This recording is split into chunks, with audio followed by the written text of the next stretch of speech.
Porque se nós dissermos que Jesus não está morto, mas está vivo, se nós dissermos isso, é a base da nossa fé. Se a gente tiver dúvida sobre isso, se Cristo não ressuscitou, eu também não vou ressuscitar.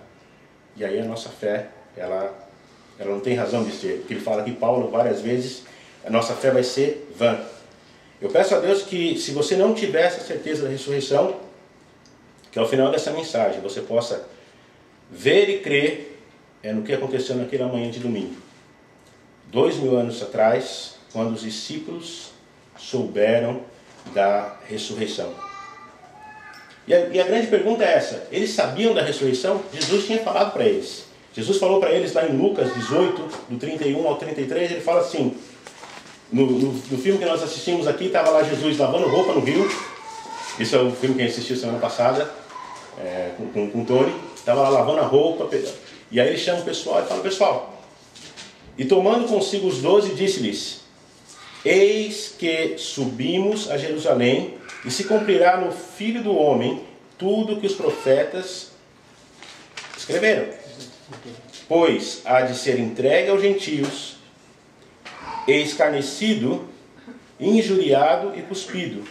E havendo-o açoitado, o matarão, e ao terceiro dia ressuscitará. Jesus falou para eles. Os profetas falavam para eles.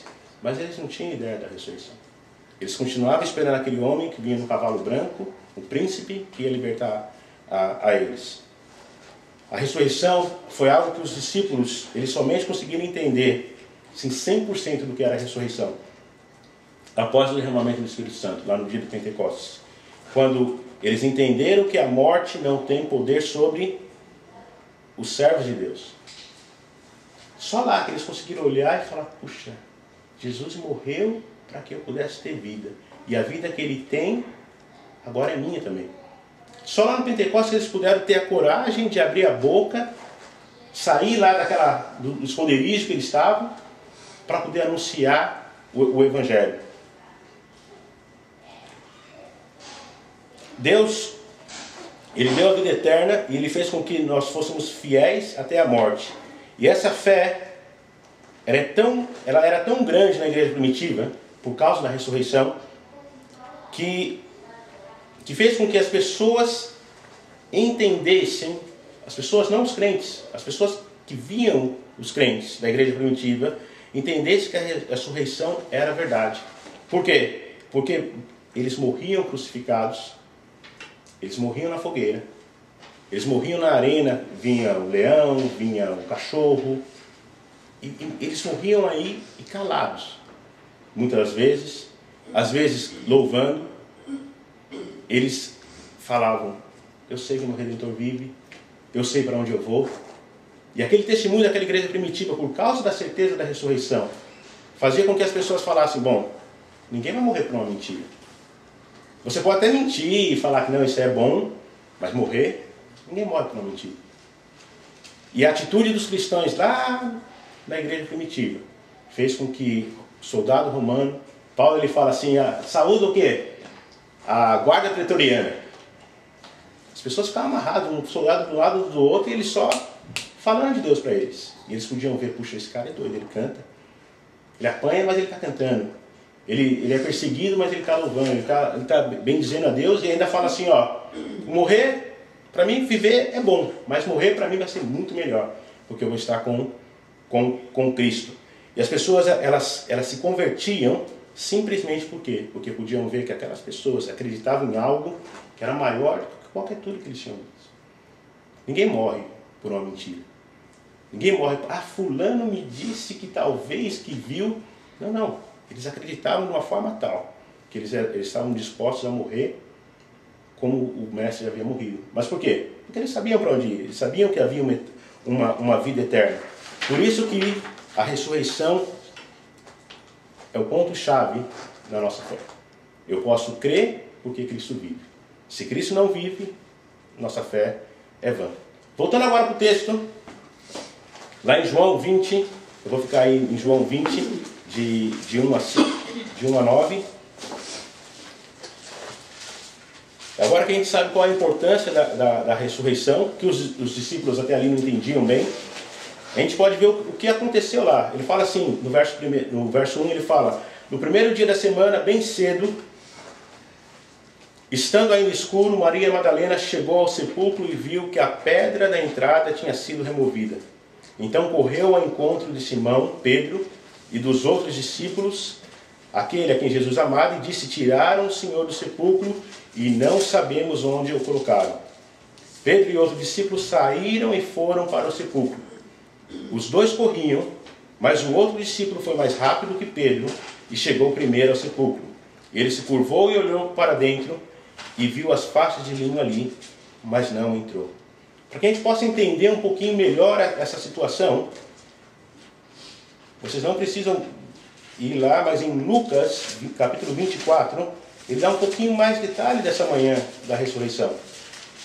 Em Lucas 24, do 1 ao 12, ele diz assim: no primeiro dia da semana, de manhã bem cedo, as mulheres levaram ao sepulcro especiarias aromáticas que haviam preparado. Encontraram removida a pedra do sepulcro, mas quando entraram, não encontraram o corpo do Senhor Jesus. Ficaram perplexas, sem saber o que fazer. De repente, dois homens com roupas brilhantes, como a luz do sol, colocaram-se ao lado delas. Amedrontadas, as mulheres baixaram o rosto para o chão e os homens lhe disseram: por que vocês estão procurando os mortos, entre os mortos, o que vive? Ele não está aqui, ressuscitou. Lembre-se do que ele lhes disse quando ainda estava com vocês na Galiléia. É necessário que o Filho do Homem seja entregue na mão dos pecadores, seja crucificado e ressuscite ao terceiro dia. Então se lembraram das palavras de Jesus. Quando voltaram do sepulcro, elas contaram todas essas coisas aos 12 e a todos os outros. As que contaram essas coisas aos apóstolos foram Maria Madalena, Joana e Maria, mãe de Tiago, e as outras que estavam com elas. Mas eles não acreditaram nas mulheres. As palavras delas pareciam loucura. Pedro, todavia, levantou-se e correu ao sepulcro. Abaixando-se, viu as faixas de linho e mais nada. Afastou-se e voltou admirado com o que tinha acontecido. Esse era o cenário. Eles foram lá preparar o corpo. Se a gente olhar lá em João, principalmente, ele fala assim que quando chegava o fim do dia, Jesus havia morrido. José de Arimateia, que era um judeu rico, fazia parte do Sinédrio ali, pediu o corpo de Jesus. A Bíblia fala assim que ele pegaram o corpo de Jesus, colocaram num lençol, tiraram da cruz, levaram até o sepulcro. Lá no sepulcro tinha um outro pano de linho que embebido com mirra, com produtos para funeral do judeu, que não é igual ao nosso funeral, que na realidade aqui nem sei como que é o funeral mais, porque é totalmente diferente, mas não é colocar num caixão, envolvia a pessoa com aquele faixa, cheio de um produto que fazia com que, como se fosse uma múmia, assim, para que o corpo não ficasse na terra, mas ficasse ali dentro de uma pedra e não tivesse um mau cheiro tão grande. E foi isso que fizeram com o corpo de Jesus naquela sexta. E aí deixaram o corpo. Mas as mulheres queriam fazer mais por ele. Por isso que no domingo de manhã elas foram lá cedinho. Em outro relato fala que houve um terremoto.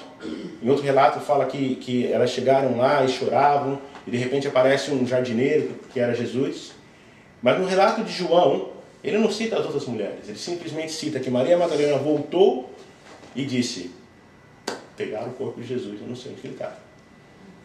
Os anjos haviam anunciado, ele ressuscitou. Mas na cabeça dela, ela dizia: bom, eu não sei onde ele está. Pegaram o corpo do nosso mestre. Em outras palavras, o túmulo está vazio. E eu não sei aonde está Jesus. Ouvindo isso, provavelmente, tentando entender o que poderia estar ocorrendo, Pedro saiu correndo. E João, vendo que Pedro se dirigia ao sepulcro, pensou e disse: bom, eu vou também. E os dois começaram a corrida. Não para pegar os ovinhos, não para descobrir aonde estavam os ovinhos, mas para ver onde estava o corpo de Jesus.